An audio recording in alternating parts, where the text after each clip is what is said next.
Okay, so, we've been getting a lot of questions from listeners about, mental health resources for kids, right? Mm-hmm. And it seems like it's such a huge issue these days. Yeah, absolutely. It's a growing need, and there are definitely challenges in accessing those services for sure. Right. And so you sent us this interesting video from RBK Pediatrics. Right. And, they've been around since 1958. It's this, very well established practice. And they've just launched this new program with a social worker named Natalie. And it seems like a really interesting approach to addressing, the growing need for mental health support for kids. Yeah, it's a really interesting model because it's bringing that support right into the pediatric practice. So you're kind of, taking away some of those barriers to access that we were just talking about. Right. And I think a lot of our listeners are probably familiar with RBK. Maybe they've even taken their own kids there.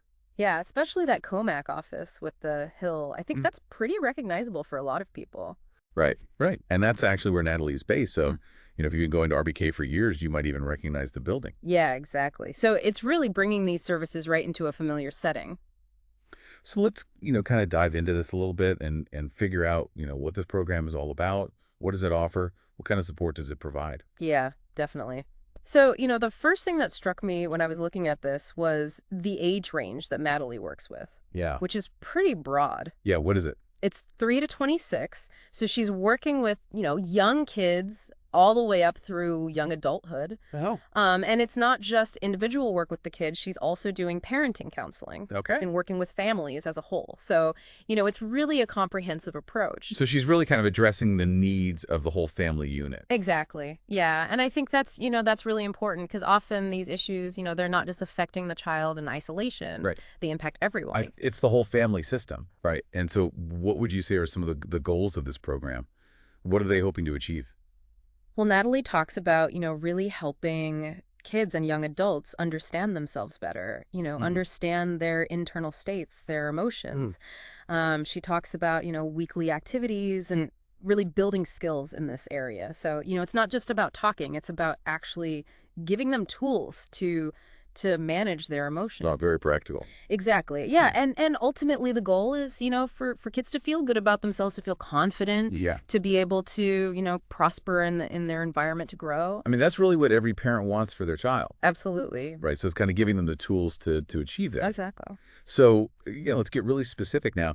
What are some of the issues that this program is designed to address what might bring a family to seek Natalie's support? Sure. So she gives a few examples in the video, things like bullying, self-esteem issues.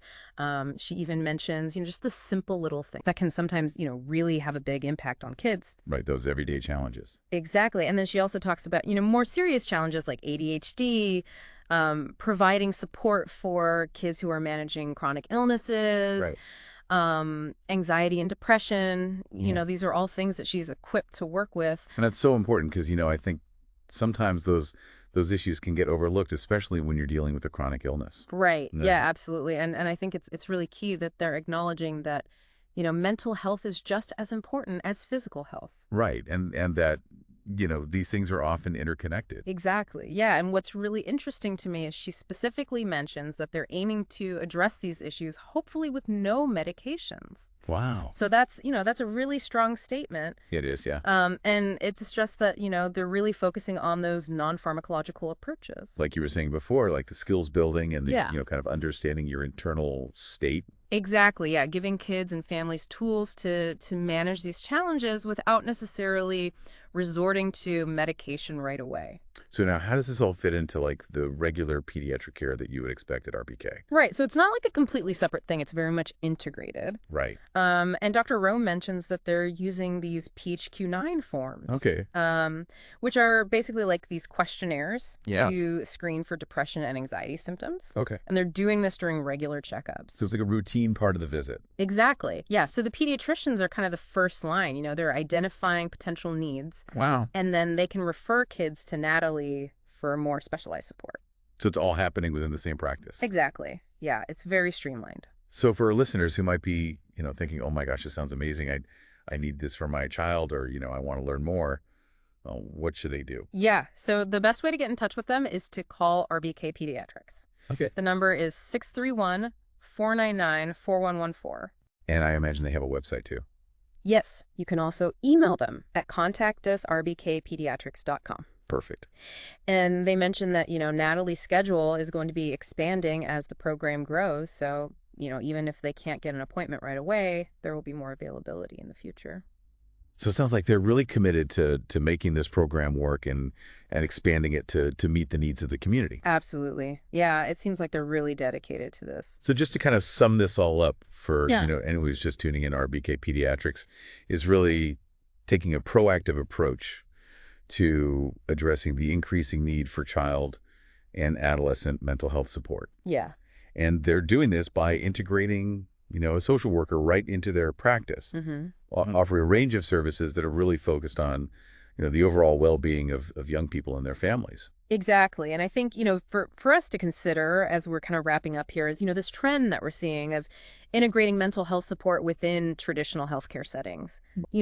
What are the possibilities of that? What are the potential challenges? Yeah. This link between physical and mental health services.